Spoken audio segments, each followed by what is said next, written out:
ரெகுலராக நம்ம வீட்டில் பாறை மீன், ரோகு மீன், கட்லா மீன், அந்த மாதிரி வஞ்சர மீன் நிறைய ஃப்ரை பண்ணியிருப்போம். இன்றைக்கி வெள்ளை மத்தி மீன் ஃப்ரை பண்ணலாமா?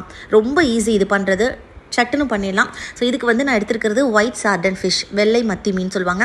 இதில் முள்ளே இருக்காது, சின்னதாக சென்டரில் மட்டும்தான் முள் இருக்கும். ரொம்ப ஈஸியும் கூட செய்கிறது. இது நல்லா வாஷ் பண்ணி நல்லா எடுத்துக்கோங்க. வாஷ் பண்ணிவிட்டு இதில் மிளகாத்தூள், காஷ்மீரி சில்லி மிளகாத்தூள் வந்து 1 ஸ்பூன் எடுத்துக்கோங்க. நார்மல் மிளகாத்தூள் காரத்துக்கு ஏற்ற மாதிரி போட்டு, மிளகுத்தூள் 1 ஸ்பூன், அரிசி மாவு கூட வந்து பார்த்திங்கன்னா நான் சிக்கன் மசாலா போட்டிருக்கேன். உங்களுக்கு வேணும்னு நீங்கள் கொத்தமல்லி தூள் கூட கொஞ்சம் ஆட் பண்ணிக்கலாம். கூட அரிசி மாவு 2 ஸ்பூன் போட்டு நல்லா 1 ஸ்பூன் ஆயில் போட்டு நல்லா பெசரி வச்சுக்கோங்க. உங்களுக்கு காரத்துக்கு ஏற்ற மாதிரி நீங்கள் இன்னும் கொஞ்சம் கூட மிளகாத்தூள் ஆட் பண்ணிக்கலாம். பத்தலைன்னு இன்னும் கொஞ்சம் ஆட் பண்ணினேன். ஸோ ஆயில் ஊற்றுறதுனால நம்மளுக்கு நல்ல பைண்டிங் ஒன்று சேர்ந்து வரும். நீங்கள் அரிசி மாவு இல்லை கடலை மாவு கூட ஆட் பண்ணிக்கலாம்.